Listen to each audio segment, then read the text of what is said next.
Terima kasih pemirsa, Anda masih bersama kami di Seputar Bali Pagi akhir pekan. Beranjak ke informasi selanjutnya, mewujudkan keamanan di dalam lembaga pemasyarakatan Lapas Kelas 2 Singaraja melakukan pemusnahan terhadap barang sitaan yang dibawa oleh narapidana.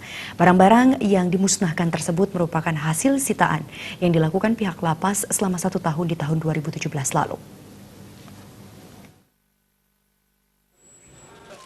Barang-barang yang dimusnahkan itu merupakan hasil sitaan yang dilakukan pihak lapas selama 1 tahun di tahun 2017 lalu. Jumlahnya pun sangat banyak. Handphone yang disita sebanyak 60 buah, baik itu HP yang masih berfungsi maupun yang rusak hingga hancur. Kemudian ada 6 buah powerbank, puluhan charger, dan banyak kartu permainan berupa domino dan remi. Sebelum dilakukan pemusnahan, handphone yang disita itu selanjutnya dilakukan pengecekan oleh pihak lapas untuk mengetahui isinya. Hasilnya, lapas pun menemukan bukti-bukti transaksi narkoba dan juga transaksi perjudian togel di dalam handphone. Atas temuan barang-barang tersebut, Kalapas Edi Cahyono mengakui akan ada sanksi disiplin bagi warga binaan yang melanggar. Di antaranya tidak mendapatkan haknya sebagai warga binaan, baik itu tidak mendapatkan cuti menjelang bebas, pembebasan bersyarat, hingga pengurangan masa pidana atau remisi.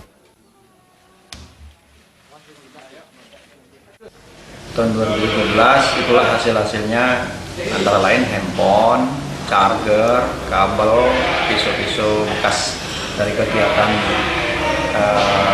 keterampilan.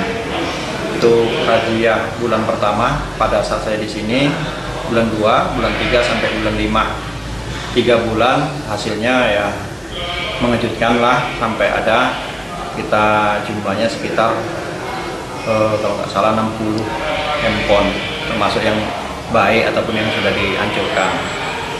Jadi menyangkut masalah handphone ini memang kita sudah perintah dari atas bahwa handphone digunakan di dalam lapas itu kebanyakan disalahgunakan ya, bukan menghubungi keluarga, tapi untuk masalah jaringan narkoba.